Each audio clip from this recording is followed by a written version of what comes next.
Trevino finally spoke up. The man who once told Augusta National Chairman Cliff Roberts, "You're gutless," has broken his silence. At 81 years old, Trevino has come clean about the long-standing rumors. He admits the real reason he boycotted the Masters wasn't just about the course. It was a heated feud with the man who ran Augusta National with an iron fist. What did this choice cost him? Why did he wait so long to tell the truth? And what else has he hidden all these years? The answers might shock you. Lee Trevino was born poor. His mother and grandfather raised him in Texas. He never knew his father. At just 14 years old, he left school to work. He started as a caddy and taught himself how to swing a golf club. No fancy coaches or country clubs for Trevino. Still, he became one of the best ever. He won 92 times around the world.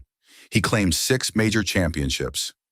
The Hall of Fame welcomed him in 1981. His self-taught swing looked odd but worked like magic. Trevino quickly rose to become Jack Nicklaus's biggest rival. He won the U.S. Open twice, in 1968 and 1971.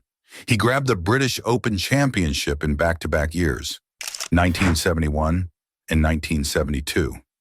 He claimed the PGA Championship twice, too, in 1974 and 1984. What makes this more impressive? He beat Jack Nicklaus in 4 of those 6 major wins. When Trevino was at his best, he could take down the greatest golfer who ever lived. But there's one major tournament missing from his trophy case: the Masters. And now we know it wasn't just bad luck. Trevino chose not to play at Augusta National in 1970, 1971, and 1974. These weren't just any years. These were prime years when Trevino was one of the best players in the world. For decades, he told people he skipped the Masters because he didn't like the course. "It's just not my type of course," he claimed in 1969. But that was never the whole story. The real reason: a bitter feud with Clifford Roberts, the co-founder and chairman of Augusta National. Roberts ran the Masters like a dictator for 45 years. He made strict rules. He created an atmosphere where everyone walked on eggshells. Trevino, with his free spirit and jokes, hated this.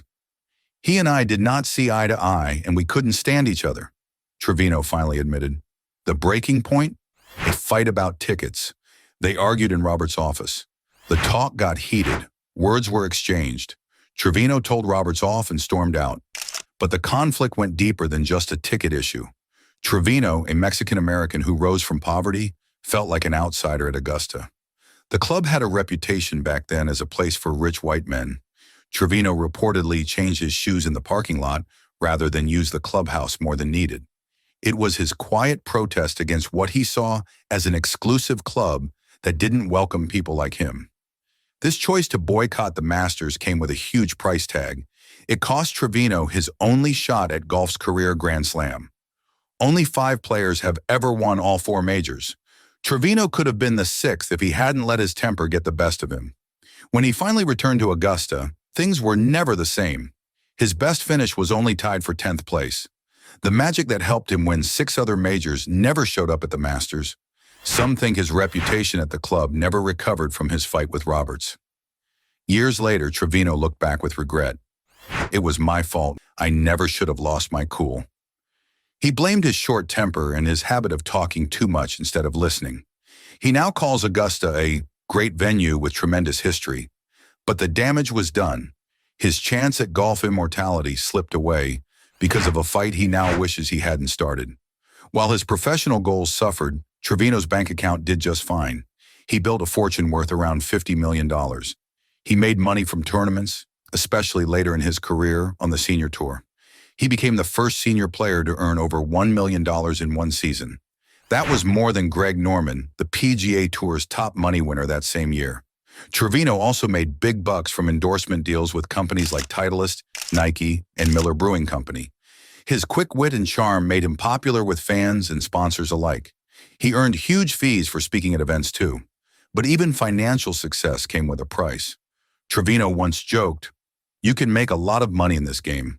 Just ask my ex-wives. Both of them are so rich that neither of their husbands work." His humor often masked the strain in his personal life. Despite the Masters setback, Trevino had many incredible moments in golf. His greatest achievement came in the summer of 1971.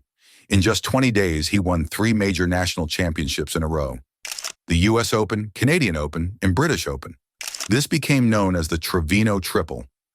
No one had ever done it before. Only Tiger Woods has matched it since. The US Open win that year was special. Trevino faced Jack Nicklaus in an 18-hole playoff. Before they teed off, Trevino pulled a rubber snake from his bag and tossed it at Nicklaus as a joke. He then beat the greatest golfer in the world by shooting a brilliant 68 to Nicklaus's 71. The next year, Trevino defended his British Open title at Muirfield in Scotland. The key moment came on the 17th hole of the final round. After hitting a bad tee shot, Trevino faced a tough chip shot. He holed it. This miracle shot rattled his playing partner Tony Jacklin so badly that Jacklin three-putted the green.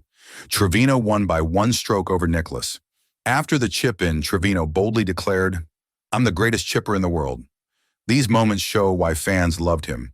Trevino wasn't just good, he was exciting and different.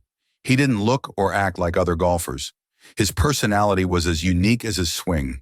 Trevino became known as the Merry Mex and Super Mex because of his non-stop jokes and stories. He was the most quotable golfer ever. Here are some of his classic lines. "You don't know what pressure is until you've played for $5 a hole with only 2 in your pocket. If you are caught on a golf course during a storm and are afraid of lightning, hold up a 1-iron.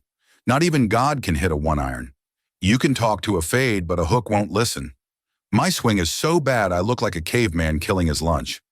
I played the tour in 1967 and told jokes and nobody laughed. Then I won the Open the next year, told the same jokes, and everybody laughed like hell." These jokes made him popular with fans who followed him in groups called Lee's Fleas. But his humor may have hidden something deeper. It might have been his way of dealing with pressure or feeling like an outsider in the sometimes stuffy world of golf. Before his tour career, Trevino played with a 32-ounce Dr. Pepper bottle instead of golf clubs to give other players a chance. He claimed he never lost a match playing this way for 3 years.